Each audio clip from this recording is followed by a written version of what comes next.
Waspadalah ketika lisan menyelisihi hati. Lisan yang bersih menjadi cerminan dari hati yang bersih. Walaupun ada yang berpendapat orang yang lisannya bersih, belum tentu hatinya bersih. Selamanya insan terletak pada lisan dan hatinya. Ketika seseorang itu mampu menggunakan lisannya untuk menyampaikan perkataan-perkataan yang baik dan hikmah, menyampaikan kejujuran, kebenaran dan menjauhi dari perkataan-perkataan yang buruk dan sia-sia, maka sudah pasti akan selamat di dunia dan akhirat. Begitupun dengan orang yang dapat menjaga hatinya agar senantiasa berada pada jalan yang lurus yakni hati yang baik sangka husnuzan, hati yang senantiasa berzikir, hati yang memiliki empati dan belas kasih, serta jauh dari penyakit-penyakit hati seperti sombong, ria, takabur, dengki, dendam, hasut, dan lainnya maka pasti orang itu juga akan selamat. Saudaraku, di akhir zaman akan didapati suatu fenomena di mana lisan orang-orang akan menyelisih hatinya sendiri. Dari Abu Hurairah, Rasulullah Shallallahu Alaihi Wasallam bersabda, akan keluar di akhir zaman nanti beberapa orang yang mencari dunia dengan amalan din, mereka mengenakan pakaian di tengah-tengah manusia dengan kulit kambing yang lembut, lisan mereka lebih manis daripada gula, tetapi hati mereka adalah hati serigala. Allah Azza wa Jalla berfirman, apakah terhadapku mereka berani menipu ataukah mereka berani melawan aku? Maka dengan kebesaranku, aku bersumpah, aku benar-benar akan mengirim kepada mereka fitnah yang mengakibatkan ulama yang teguh hati pun menjadi bingung. Hadis Riwayat At-Tirmidzi, Kitab Az-Zuhad, No. 2515. Saudaraku, hadits ini, jika ditinjau dari semua jalan periwayatannya maka termasuk hadits doif, lemah akan tetapi masing-masing darinya menguatkan yang lain. At-Tirmidzi menetapkan bahwa hadits Ibnu Umar itu berderajat hasan. Al-Munziri menukilkan penetapan hasan oleh At-Tirmidzi ini dan mengakui kebenarannya. Oleh karena itulah kedudukan hadis-hadis ini adalah hasan li ghairihi atau doif yang dikuatkan. Saudaraku, bersegeralah dalam beramal sebelum datangnya fitnah akhir zaman. Rasulullah Shallallahu Alaihi Wasallam menggambarkan bahwa fitnah akhir zaman itu bagai sepotong malam yang gelap. Seperti bila kita berada di tengah hutan pada waktu malam, tanpa lampu penerang, tanpa rembulan dan bintang, bahkan sekedar cahaya kunang-kunang. Kegelapan yang membuat seseorang bahkan tidak mampu untuk melihat tangannya sendiri, apalagi benda-benda di sekitarnya. Kondisi hidup yang semacam ini sangat berpotensi untuk menggelincirkan siapapun. Efek fatal fitnah yang gulita ini dapat membuat seseorang yang di pagi hari masih beriman namun di sore hari menjadi kafir. Atau di sore hari beriman namun pada pagi harinya kafir. Karenanya Rasulullah Shallallahu Alaihi Wasallam memerintahkan agar seorang hamba tidak menunda kebaikan dan amal solih yang dapat dikerjakannya. Bersegeralah kalian melakukan amal solih sebelum datangnya berbagai fitnah yang seperti potongan-potongan malam yang gelap gulita. Pada waktu pagi seorang masih beriman, tetapi di sore hari sudah menjadi kafir, dan pada waktu sore hari seseorang masih beriman, kemudian di pagi harinya sudah menjadi kafir. Dia menjual agamanya dengan sekeping dunia.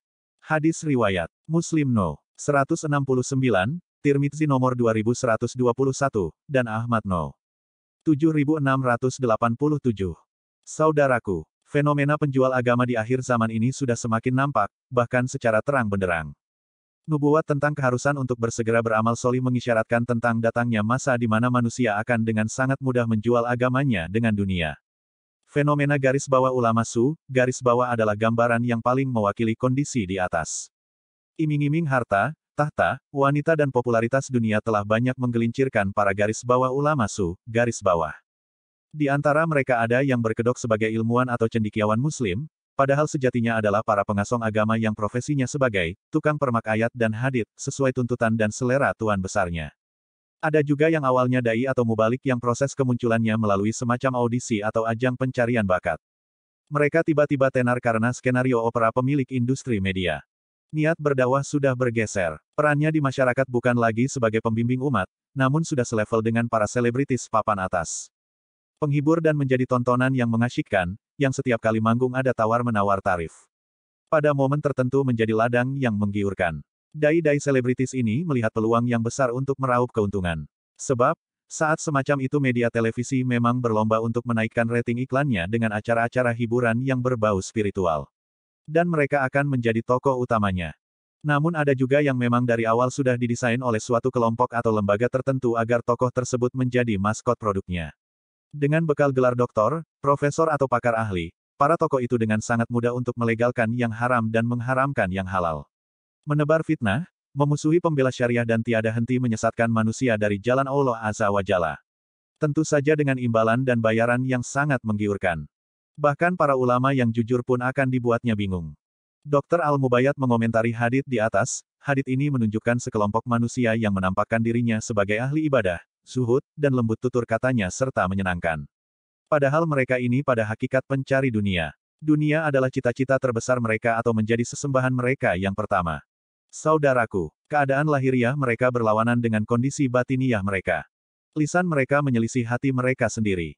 Mereka mencari dunia dengan mengerjakan amalan akhirat. Kelompok manusia seperti inilah yang menjadi penyebab fitnah di masyarakat.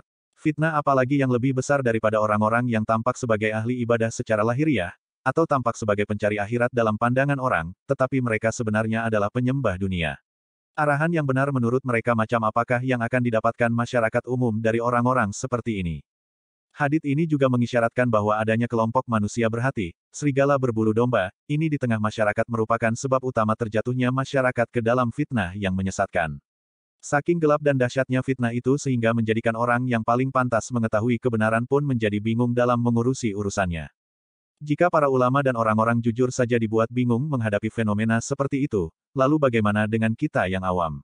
Semoga Allah Azza wa Jalla mengaruniakan hidayahnya kepada kita, sehingga kita tetap istiqomah, senantiasa menghindari fitnah akhir zaman, lisan kita tidak menyelisihi hati kita untuk meraih ridhanya. Amin ya Rabb. Wallahu alam bisawab.